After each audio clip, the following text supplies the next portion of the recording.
Hey guys! వంటొచ్చిన హస్బెండ్‌కి కొంచెం impress చేయడం వంటలతో కొంచెం కష్టమైన పనే. బట్ ఈ రెసిపీ మాత్రం మా హస్బెండ్‌నయితే మెల్ట్ చేసి పడేసింది. తనకైతే చాలా నచ్చింది. ఈ రెసిపీ నేను యూట్యూబ్‌లో చూసే నేర్చుకున్నాను. ఇంతకీ ఈ రెసిపీ పేరేంటంటే వంకాయ కొత్తిమీర కారం. వంకాయల్ని కొంచెం ఇలాగా పొడవుగా కట్ చేసుకొని ఒక గిన్నె తీసుకొని, ఆ గిన్నెలో కొంచెం సాల్ట్ ఏసుకొని, ఈ వంకాయ కట్ చేసిన వంకాయలని అందులో వేసుకోవాలనమాట.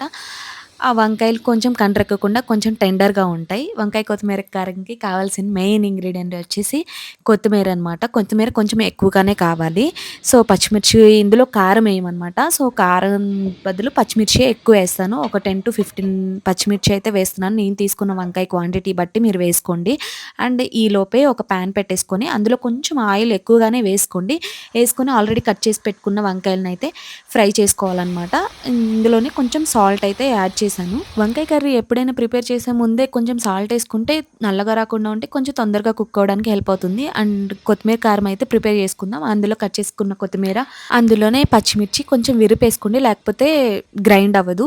కొంచెం కొంచెం వాటర్ ఏసుకుంటూ గ్రైండ్ చేసుకోవాలనమాట. ఇంకా ఈలోపు వంకాయలు కుక్ అయిపోయాయి. అందులోనే కొంచెం పసుపేసుకొని యాడ్ చేసుకొని ఫ్రై అయిన తర్వాత ఆల్రెడీ మనం మిక్సీ పట్టుకున్న కొత్తిమీర కారం అయితే వంకాయలోకి ఏసేసుకొని కలిపేసుకోవడమే. వంట వచ్చిన మగవాళ్ళు మనం ఎంత మంచిగా కుక్ చేసినా కూడా వంకలు పెడుతూనే ఉంటారు. ఎందుకంటే వాళ్ళకి ఈజీగా అర్థమైపోతుంది ఉప్పు, కారం తక్కువైపోతే. సో, ఈ వంకాయ రెసిపీ మాత్రం వంకలు పెట్టకుండా చేస్తుంది. అంత బావుంటుందనమాట. ఇంతకీ మీ హస్బెండ్‌కి వంటొచ్చా? లేకపోతే మీరు ఏం చేసినా, ఎలా ఉన్నా తినే హస్బెండ్ ఉన్నారా? అది కూడా కామెంట్ చేయండి. ఇంకా ఫైనల్‌గా కర్రీ అయితే రెడీ అయిపోయింది. అందులో కొంచెం కొత్తిమీరేసుకొని గార్నిష్ చేసుకుంటే ఇంకా ఫినిష్ అయిపోయినట్టే. టేస్ట్ అయితే చాలా బావుంది. అండ్ నా ఛానల్‌ని ఇంకా సబ్స్క్రైబ్ చేసుకోకపోతే please do like, share and subscribe my channel. Thank you. Bye.